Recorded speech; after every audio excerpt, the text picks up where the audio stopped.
Assalamualaikum warahmatullahi wabarakatuh. Jumpa lagi dengan saya Agus Sasongko, guru akomodasi perhotelan.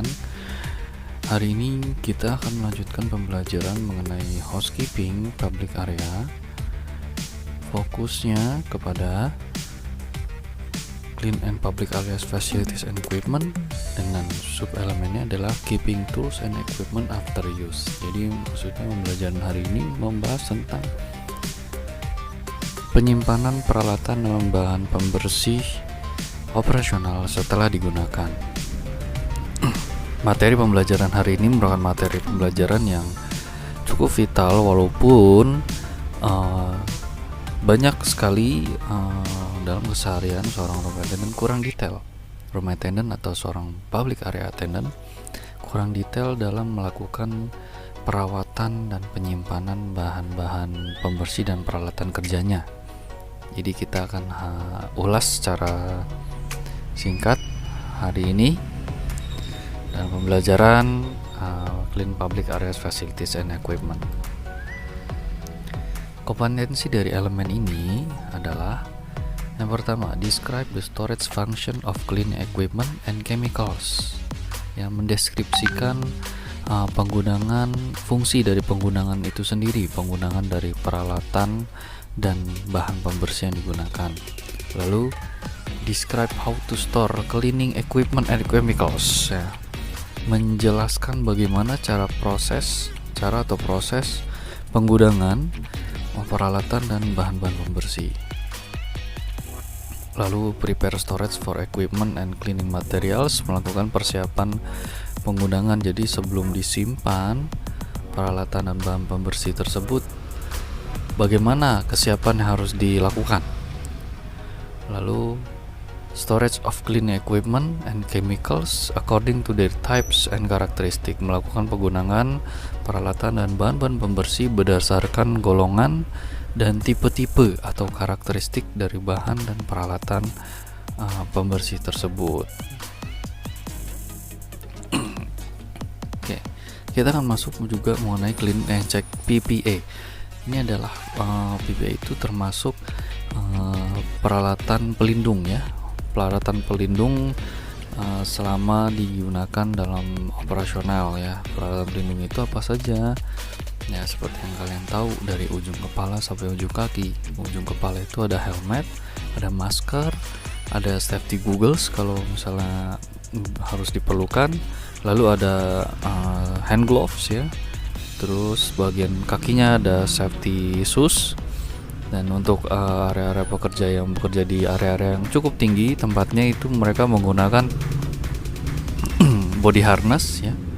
Untuk area-area yang memiliki tingkat radiasi panas yang cukup tinggi menggunakan apron, ya.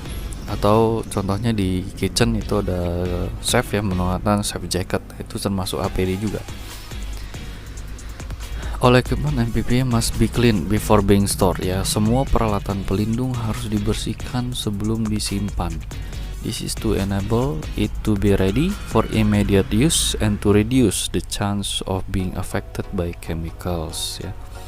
Untuk mempersiapkan nantinya apabila digunakan dengan emergency, ya, dengan digunakan dengan cepat, jadi tidak perlu khawatir lagi apakah ini sudah bersih atau belum. Jadi pada saat penggunaan harusnya sudah dibersihkan terlebih dahulu. Dan untuk mengurangi tingkat paparan bahan pembersih, bahan chemical, ya. Jadi karena sudah kering, jadi tidak mungkin ada paparan bahan-bahan pembersih atau bahan-bahan chemical. Standarnya termasuk, ya, checking for rips and tears for gloves and apron, memeriksa apakah ada robekan atau ada kerusakan pada sarung tangan, ya, itu paling penting, ya, sarung tangan, ya, hand gloves dan aprons. Apabila ada kebocoran, jadi berbahaya kalau misalnya sedang menggunakan bahan pembersih. Checking for holes and leaks in safety shoes. Nah, ini sepatu, ya, sepatu safety itu jangan sampai ada lubang atau kebocoran, karena bisa berbahaya. Karena untuk safety shoes sendiri itu kan, ya, posisinya dia bahan itu cukup tebal. Kalau misalnya sampai tembus air ke dalam, itu bisa berbahaya sama kesehatan kulit. dan mungkin saja bisa bahaya juga dengan efek jangka panjangnya nanti ya. Verifying the integrity of safety glasses. Ya, safety glasses ini jangan sampai kacamatanya jadi kurang bagus kualitas penggunaannya. Jadi tadinya awalnya untuk melindungi, jangan sampai malah buram, istilahnya itu malah ngeblur pada saat dipakai. Nah, itu bisa membuat kondisi penglihatan malah makin rusak seperti itu. Replacing the filters of in respirators. Nah, respirators itu masuk ke masker ya, masker respirator.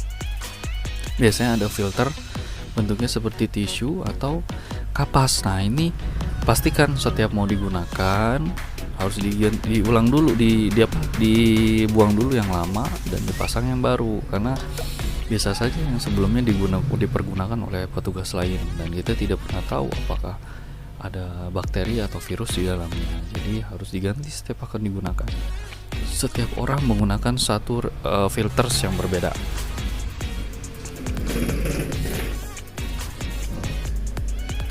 Clean equipment after use.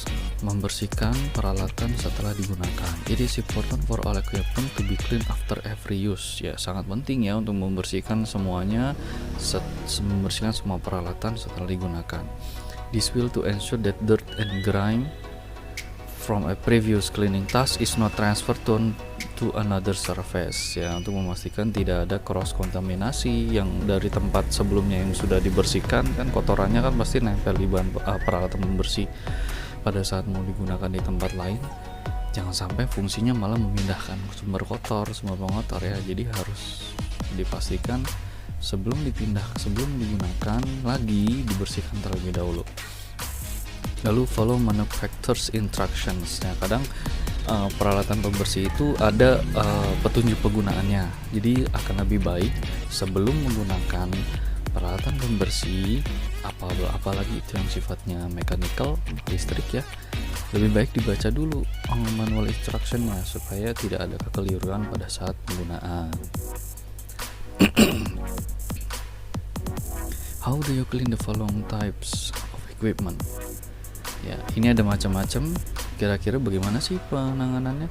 Ada mops, ada dusters. Ini lobby duster, ada brooms and brushes, cloths and sponge, buckets, vacuum cleaners, carpet shampoo machine, floor machine. Bagaimana sih cara penanganan pembersihannya? Oke, nanti kita akan bahas satu-satu ya. All cleaning equipment will have an allocated storage area. Equipment must be returned to this area after use. Cleaning equipment cannot be left just anywhere after it has been used because, ya, ingat ini dibaca dulu. Apabila kalian setelah selesai menggunakan peralatan, jangan sampai sembarangan diletakkan di area-area yang di luar dari jangkauan kalian, karena itu bisa saja menimbulkan beberapa resiko ya. Harusnya setelah digunakan kalian harus kembalikan ke tempatnya masing-masing, sebelumnya dibersihkan terlebih dahulu ya. Kalau misalnya sampai kalian tinggalkan, bisa saja it may be stolen, bisa ada hilang, bisa dicuri ya. It may be hazard in terms of an obstruction or a tripping hazard ya. Jadi peralatan pembersih kalian itu kan ada beberapa yang menggunakan bahan pembersih. Nah, kalau misalnya kalian letakkan sembarangan ya, dan di situ areanya banyak lalu lalang, bisa saja nanti ada kontaminasi silang ya. Orang yang tidak paham ya bisa saja terkena cross kontaminasi. Contohnya kalau misalnya ini ada double bucket di dalamnya ada bahan pembersih, dan belum lagi pasti ini double bucket kalau dalam proses pengerjaan atau pembersihan pasti ada dripping ya kan, pasti ada cipratan air, dan mungkin itu sudah tercampur bahan pembersih dan licin, membuat lantai licin. Jadi orang yang lewat bisa saja nanti kepleset ya, terpleset ya. Oke, berikutnya ada others may need to use it and they will go to where it should be ya. Jadi mungkin apabila kalian tidak menyimpan langsung di tempatnya, kan pasti akan ada staf lainnya yang membutuhkan untuk dipergunakan di tempat lainnya. Jadi apabila peralatan tersebut tidak ada di tempatnya, nanti apabila dibutuhkan bagaimana ya? Pentingnya kalian untuk tidak meninggalkannya, itu bisa memberikan dampak-dampak seperti ini. Oke, jadi pastikan peralatan yang sudah diambil awalnya di mana dikembalikan lagi di tempatnya, dan pastinya dalam keadaan bersih. Store equipment after use. Location for storage. Lokasi dalam penggunaan. A property can have several small storerooms throughout the property. Normally this is one per department or one per floor. Ya, jadi dalam satu hotel itu pasti banyak tempat-tempat yang dikhususkan untuk menyimpan peralatan. Nah, seperti contohnya gini, di toilet. Di setiap toilet pasti sudah disediakan yang namanya janitor. Ya, janitor itu fungsinya apa sih? Untuk menyimpan peralatan. Ya, di setiap toilet pasti ada, karena ada toilet attendant atau petugas toilet, agar mereka gampang, agar mereka mudah untuk melakukan bersihan peralatan kamar mandi. Jadi disediakanlah gudang kecil khusus untuk menyimpan peralatan. Nah, contohnya juga di room section, di setiap lantai itu pasti ada pantry. Ya, pantry itu diletakkan di setiap lantai kamar tamu. Jadi itu biasanya disimpan, dilakukan penyimpanan troli dan peralatan pembersihan kamar lainnya yang dipergunakan oleh room attendant. Jadi lokasi-lokasi untuk penggunaan memiliki housekeeping itu banyak sebenarnya di beberapa area strategis di hotel. Larger electrically powered equipment may be stored in another location due to size. Nah, ini mengenai peralatan yang menggunakan listrik yang cukup besar biasanya digunakan di tempat yang khusus, dan memang khusus untuk peralatan machinery. Ya, seperti contohnya kalau di housekeeping kan itu banyak peralatan besar, seperti contohnya karpet ekstraktor, floor mesin. Nah, itu kan besar dan harus memerlukan space atau ruang yang cukup luas untuk melakukan penyimpanan. Karena itulah jadi ada gudang khusus peralatan mesin. The storage area should all be back of house location and fitted with locks to prevent unauthorized access to equipment. Jadi semua harus disimpan di dalam pemantauan housekeeping itu sendiri, atau all be back of house. Jadi disimpan di belakang di gudang khusus housekeeping, sehingga tidak ada sembarangan orang yang bisa masuk, tidak ada sembarangan orang bisa mengambil peralatan tersebut. Harus izin dari housekeeping departemen itu sendiri. Make sure the store is locked when you leave it. Jadi pastikan semua pintu-pintu itu dikunci pada saat kamu sebagai seorang petugas housekeeping setelah menggunakan peralatan, setelah menyimpannya, dan pastikan dalam keadaan terkunci kembali. Ya, kuncinya biasanya diserah terimakan ke bagian undertaker. Store chemical after use. Guidelines for storing chemicals. Nah, ini bicara tentang penyimpanan bahan pembersih yang cukup sensitif. Keep in storeroom away from other products. Ya, biasanya bahan pembersih ini peletakannya dia agak jauh ya dengan peralatan lainnya, karena memang merupakan bahan pembersih yang terdiri dari bahan-bahan kimia. A register should be maintained to record items in accordance with legislated requirements. Pencatatan keluaran masuknya bahan-bahan pembersih ini harus di-maintain. Jadi harus aktual tercatat ya. Jadi jangan sembarangan, tidak bisa sembarangan digunakan untuk area-area yang bukan merupakan coverage dari bahan pembersih tersebut. The storing for chemicals must be well lit and ventilated. Ya. Lokasi penyimpan bahan pembersih harus memiliki ventilasi udara yang cukup baik. Jangan sampai tertutup sekali, karena takutnya apabila ada korosi itu ibaratnya ada kontaminasi silang bahan pembersih ya, sehingga menimbulkan efek kebakaran ya. Kalau tidak ada ventilasinya itu bahaya. Bagaimana cara mengaksesnya? Bahaya ya. Apalagi bahan pembersih itu ada beberapa yang mengandung gas. Jadi kalau tertutup sekali bisa menimbulkan ledakan. The room should only be used for storing chemicals. Jadi gudang chemicals cukup untuk menyimpan gudang chemicals, jangan dicampur yang lain. Heavy containers must be stored on lower shelf to avoid the need for lifting and to minimize the chance of spills. Jadi bahan-bahan pembersih yang biasanya masih dalam bentuk kontainer, dalam bentuk jerigen, diletakkannya biasanya di bawah ya. Kalau sudah diisi ke dalam beberapa botol-botol yang digunakan untuk operasional, biasanya sudah disusun dengan baik di atas. Nah, kalau masih dalam bentuk jerigen, disimpannya di bawah. Kenapa? Mencegah ini kan disimpannya dalam shelf ya, atau dalam rack atau dalam rak. Apabila disusunnya di bagian paling atas, itu bahaya untuk K3. Jadi untuk keselamatan kerja tuh bahaya sekali. Jadi akan lebih baik kalau yang masih dalam bentuk jerigen, masih tertutup, disimpannya di bawah ya. Guideline for storing chemicals ya, petunjuk dalam menyimpan bahan pembersih. Keep containers well sealed and labeled ya, kontainer selalu dalam keadaan tertutup dan terlabel. Have MSDS and first aid direction and resource posted in the area. Selalu ada petunjuk penggunaan atau petunjuk apabila ada kontaminasi silang pada bahan-bahan tersebut, tindakannya seperti apa. Jadi petunjuk hazard dose ya, hazard dose. Jadi kalau misalnya jangan sampai terkena mata, segera bilas. Nah, itu bentuk first aid direction bahwa bahan pembersih itu berbahaya. Keep away from a naked flame or excessive heat. Jadi jangan sampai ada sumber api dekat-dekat bahan pembersih karena bisa memicu kebakaran. Product usage charts should be close to the chemicals for easy and clear references purposes. Ya, selalu ada yang namanya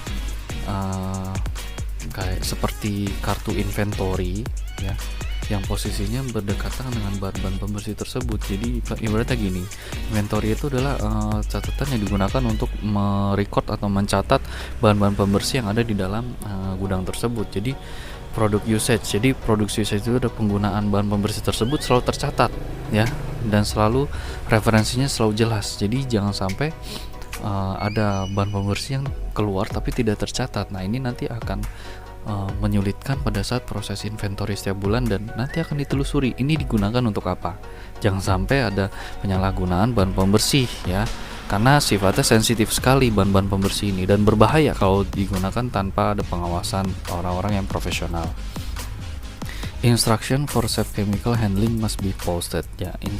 Instruksi dalam penggunaan bahan pembersih yang aman itu harus selalu tercatat dan selalu terpampang di area bahan pembersih. Jadi pentingnya pemantauan, pentingnya supervisi dalam penggunaan bahan pembersih itu bisa membantu dalam proses kerja, khususnya dalam penggunaan bahan pembersih tersebut. Oke. Necessary PPE should be present ya, harus menggunakan APD, alat pelindung diri ya. Contohnya yang sangat penting itu adalah sarung tangan dan masker. Never store chemicals or cleaning agents in food containers. Jangan simpan dalam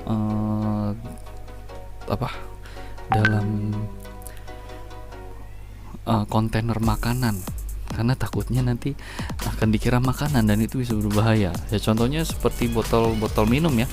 Bahan pembersih jangan dituang ke dalam botol minum apabila bentuknya bening. Itu bisa dianggap air putih biasa dan itu bisa membahayakan yang meminum tanpa sengaja. Never store chemicals with food. Jangan simpan bahan pembersih dekat dengan makanan, jelas itu bisa jadi keracunan gasnya ya. Do not allow customers to come into contact with chemicals or entry into the chemical storage area. Jangan biarkan orang-orang yang tidak sesuai dengan yurisdiksi masuk ke area-area bahan pembersih dan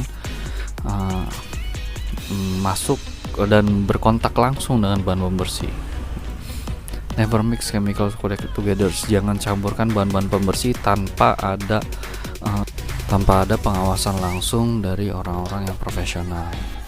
Okay, ensure measuring devices for chemical are not used for any other purposes. Jadi pastikan peralatan-peralatan yang digunakan dalam proses kerja penggunaan bahan pembersih itu harusnya digunakan untuk bahan pembersih tersebut. Jadi tidak boleh digunakan untuk tujuan lain, ya.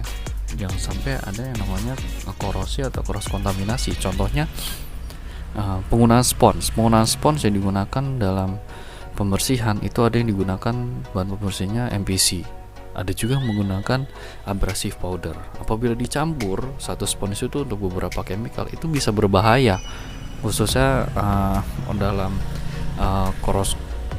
kontaminasi korosi, ya. Takutnya nanti malah ada efek chemical yang panas, yang bahkan bisa menimbulkan kebakar, efek terbakar. Nah, itulah pentingnya digunakan hanya untuk satu jenis dan satu tujuan saja. Oke.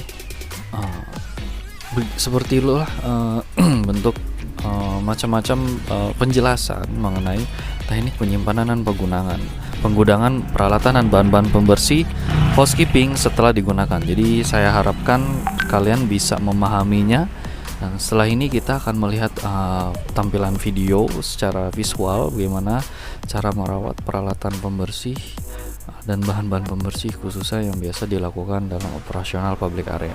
Terima kasih. Seperti yang sudah kalian lihat di sekitar sini, ini adalah peralatan bahan-bahan pembersih dan peralatan manual yang digunakan oleh room maintenance atau public area untuk melakukan proses pembersihan area, ya. Kebetulan di sini sudah disiapkan beberapa peralatan dan ibaratnya ini adalah peralatan yang sudah selesai digunakan setelah proses pembersihan. Bagaimana sih, apa sih yang diperhatikan pada saat proses penyimpanan peralatan dan bahan-bahan pembersih ini? Oke, kita akan fokus dulu di peralatan dan bahan-bahan pembersih manual, ya. Setelah itu kita akan fokus kepada peralatan dan peralatan makinal, ya, mekanikal yang digunakan public area. Kita lihat di sini. Oke. Ini adalah bahan pembersih yang biasanya digunakan dalam proses pembersihan area-area, ya. Seperti yang kalian lihat di sini, ini adalah toilet cleaner, toilet bowl cleaner. Lalu ini ada metal multipurpose cleaner dan ini adalah glass cleaner. Oke. Bagaimana sih penyimpanannya? Pastikan pada saat kalian setelah selesai melakukan proses pembersihan peralatan dan bahan pembersih yang ada di sini, kalian simpan sesuai dengan golongannya. Ini kebetulan sudah ditempatkan sesuai golongannya, termasuk ini juga air freshener, ya. Tujuannya adalah untuk memudahkan kalian untuk melakukan persiapan berikutnya, di shift berikutnya. Jadi kebetulan petugas yang bekerja itu sebenarnya bukan cuma kalian saja. Jadi bisa saja besok itu petugas yang bekerja adalah rekan kalian yang lain.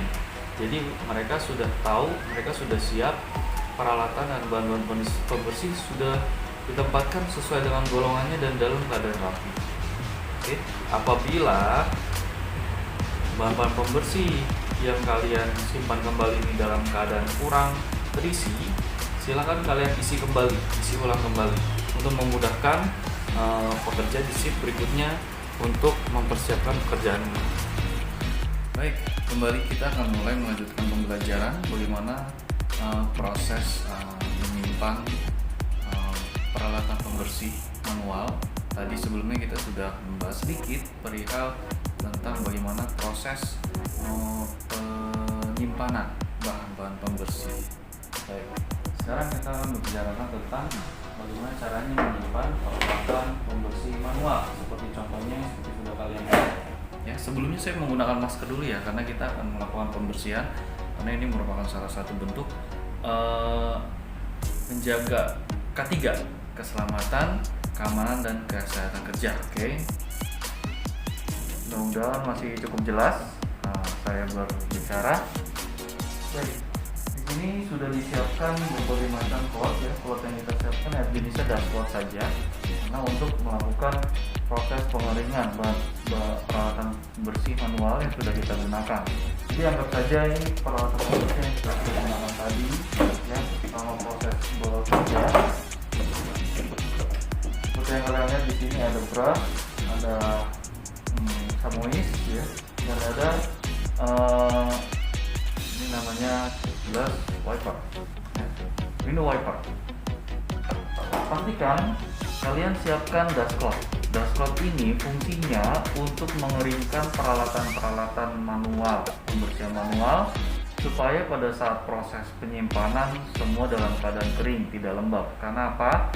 Apabila masih dalam keadaan lembab, masih ada keadaan basah, disimpan di gudang, karena gudang itu kan biasanya rata-rata ruangannya agak pengap, ya, tidak tertutup, takutnya akan menimbulkan jamur dan bisa menimbulkan kerusakan kepada peralatan-peralatan pembersih yang harusnya masih layak kita gunakan untuk shift berikutnya. Oke, pastikan, ya, sebelum kalian menyimpan semuanya harus dilap kering dulu, ya, dilap kering dulu. Nggak cuma sekedar apa yang kalian lihat di sini, apapun, ya, semuanya harus dibersihkan, termasuk misalnya ada dustpan, ya, dustpan pun juga harus kalian bersihkan. Oke, ini seperti contohnya, ini ada dustpan, ini pun dustpan harus kalian lap juga, kalian bersihkan, kalian cuci, kalian lap, buang isinya dulu, ya, pastinya pada saat kalian simpan ke gudang semua dalam keadaan bersih, kering, dan rapi. Oke, termasuk carry-carry, ya. Carry-carry ini adalah peralatan pembersih manual yang rentan sekali basah, ya, karena dia bentuknya seperti kontainer, dan pastinya peralatan pembersih dan bahan pembersih yang kita pakai untuk operasional semua posisinya sudah ada dalam tempat ini, kontainer ini. Jadi harusnya sebelum disimpan sudah ada pengecekan di awal, jangan sampai ada cairan atau air genangan yang masih tersimpan di carry-carry, karena nanti pada saat dipakai bisa bau, bisa menimbulkan bau dan bisa tidak efektif pada saat proses pembersihan berikutnya. Oke, baik, berikutnya adalah double bucket. Seperti yang kalian lihat di sini, ini jenis double bucketnya bukan double bucket lagi, ya, tapi triple bucket per container. Tapi ini yang biasa digunakan di operasional public area. Kebetulan ini adalah jenis terbaru yang digunakan. Oke, pastikan pada saat untuk masuk ke penyimpanan atau penggudangan, double bucket ini, ya, pastinya dalam keadaan kering, bersih. Dalamnya tidak ada lagi bekas sisa sabun, tidak ada lagi bekas air yang masih menggenang, bekas proses mopping pada saat operasional tadi. Ya, ini juga utility press-nya atau wringernya, karena ini kan dari besi, ya, dari besi, jangan sampai dia benar-benar masih ada sisa kelembaban karena bisa berkarat, ya. Pastikan semua dalam keadaan kering, ya, seperti itu. Simpan, ya, dan letakkan sesuai golongan.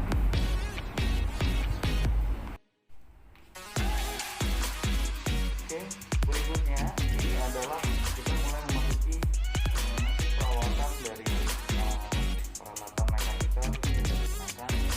Ada dua jenis vacuum cleaner yang biasa digunakan, itu yang awamnya adalah yang model cylindrical seperti ini, yang model tabung, ya. Yang ini adalah tipe standing vacuum, ya. Sebenarnya fungsinya sama,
bawahnya ini ada wheel ya, kalian bisa lihat bagian bawahnya ada wheel, ada roda gitu.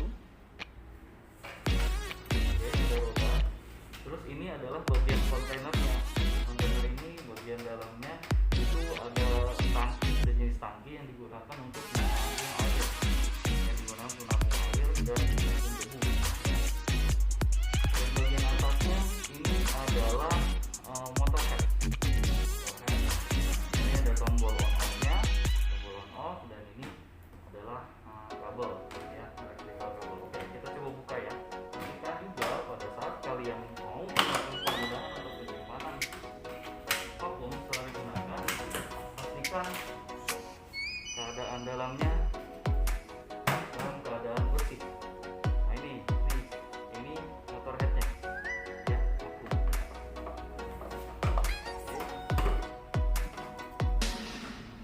Nah, ini adalah filternya. Filter untuk di sini untuk proses pengisapan udaranya, vakumnya. Jadi kotoran itu masuk ke dalam tangki ini, ke dalam tabung ini, ya, udaranya mengisap, ya. Jadi debunya itu akan nempel di sini, di filter. Karena dia di dalam motor head ini, dia ada ventilatornya, ya. Jadi ada ventilator di mana dia mengeluarkan hawa panas dari motornya. Jadi kalau misalnya tidak ada filter, udara yang masuk tidak tersaring, dia akan keluar lagi dari ventilator. Karena itu perlu sekali, penting sekali adanya filter, dust filter. Nah kebetulan karena ini wet and dry, jadi di dalam tabungnya tidak ada dust bag, ya, tidak ada dust bag. Dia langsung kontainer sedap air. Ya. Jadi kalau misalnya ada debu banyak di sini, debu yang bisa pasti akan mengumpul di gumpalan tanah atau pasir. Jadi pastikan sebelum disimpan semua dicuci, dibersihkan dalamnya, dikeringkan, oke, lalu didusting bagian luarnya, setelah itu dipasang kembali, kabel digulung kembali, kasarnya juga ini kalian bersihkan, kalian dusting, begitu juga dengan plastik pipe dan pipe-nya. Setelah itu kalian bisa simpan sesuai golongan.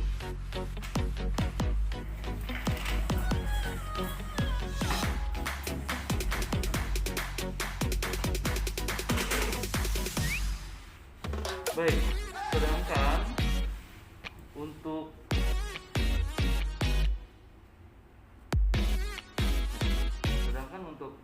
standing vacuum, ya, dia proses pembuatan perawatannya cukup mudah. Jadi dust bagnya dicek, apabila bagian dust bagnya sudah penuh dibuang. Itu dari kertas, jadi dia nggak mungkin dicuci, mungkin dipasang lagi. Jadi sistemnya dibuang, sekali pakai, pasang lagi yang baru, ya. Lalu di dusting bagian luarnya, kabelnya, semuanya di dusting dan disimpan sesuai golongannya. Baik, sedangkan untuk peralatan mekanika lainnya, ya, ini pada dasarnya adalah peralatan mesin besar. Ini yang digunakan untuk karpet ekstraktor, ini untuk membersihkan karpet, ya. Dia di dalamnya ya cukup detail, ya, dan cukup sulit untuk membersihkannya. Biasanya kalau untuk karpet ekstraktor seperti ini, kalau untuk membilasnya itu dituang lagi dengan air, ya, dan prosesnya itu di mesin itu dinyalakan untuk menguras bagian dalamnya sampai airnya habis, seperti itu. Nah, untuk pengeringannya dia biasanya dibiarkan saja karena di dalamnya sudah ada antibakterial, ya. Mungkin kontainernya sudah di setup sedemikian rupa supaya tidak mudah rusak bagian dalam. Oke, ini vacuum cleaner tadi. Ini adalah floor mesin. Untuk floor mesin dia kita lebih fokus pembersihannya di bagian dalam kontainer tempat bahan pembersihnya di sini, ya. Terus bagian bawahnya, bagian brushnya, ya, bagian brushnya ini dibersihkan secara manual. Biasanya di dalamnya ada skat-skat, ada detail-detail yang sulit, jadi harus dibersihkan dengan menggunakan sikat. Mungkin sikat gigi yang sudah rusak, jadi bisa digunakan untuk menyikat bagian detailnya. Nah, sedangkan ini adalah padnya. pad yang digunakan untuk proses pembersihan di seluruh mesin menggunakan seluruh mesin. Nah, pad ini dicuci ulang ya, karena keadaannya mungkin masih banyak yang bisa digunakan kembali, dicuci ulang ya. Termasuk ini ada brush padnya. Nah, ini termasuk rumah dari mesinnya ya. Sebelum ditempatkan pad, dipasang dulu ini di bagian kirinya, lalu pad itu diletakkan di bawahnya ya. Dan ada yang sistemnya brush pad. Nah, brush pad ini yang biasa digunakan untuk proses penyikatan lantai karpet ya, membersihkan lantai karpet. Kalau sulit dengan menggunakan karpet ekstraktor, bisa menggunakan floor mesin ini dengan menggunakan brush pad. Oke, cuma hati-hati karena penggunaan brush pad ini kalau sering digunakan di area-area yang kasar, ya memang dia dimodifikasi, disiapkan untuk cepat aus, karena itu harus ada spare partnya, harus ada cadangan. Oke, nah di sini seperti yang kalian lihat, cadangannya pun banyak. Jadi apabila rusak, jadi siap diganti dengan brush pad yang lainnya. Oke, kira-kira seperti itu. Semua peralatan yang ada di sini ditempatkan sudah sesuai dengan golongannya. Ya. Dan apabila kalian temukan kerusakan, kita akan masuk ke sesi bagaimana proses kita melakukan pelaporan dan proses tindak lanjut dalam proses pengaduan apabila kita temukan defect atau damage pada peralatan pembersih yang biasa kita gunakan. Baik, terima kasih kalian sudah mengikuti pembelajaran kita hari ini mengenai penyimpanan peralatan dan bahan pembersih pada public area ya. Mudah-mudahan kalian cukup mudah memahaminya, karena memang pada dasarnya semua kembali lagi ke kebiasaan kita dalam merawat dan menjaga bahan pembersih yang kita gunakan, peralatan dan bahan pembersih yang kita gunakan. Baik, berikutnya setelah ini kalian akan sedikit mendapat ulasan mengenai detail simulasi pembelajaran bagaimana cara proses penyimpanan peralatan manual dan makinal yang benar. Oke, dan jangan lupa untuk selalu sehat, selalu semangat ya. Kita ketemu di pembelajaran berikutnya. Terima kasih. Dadah.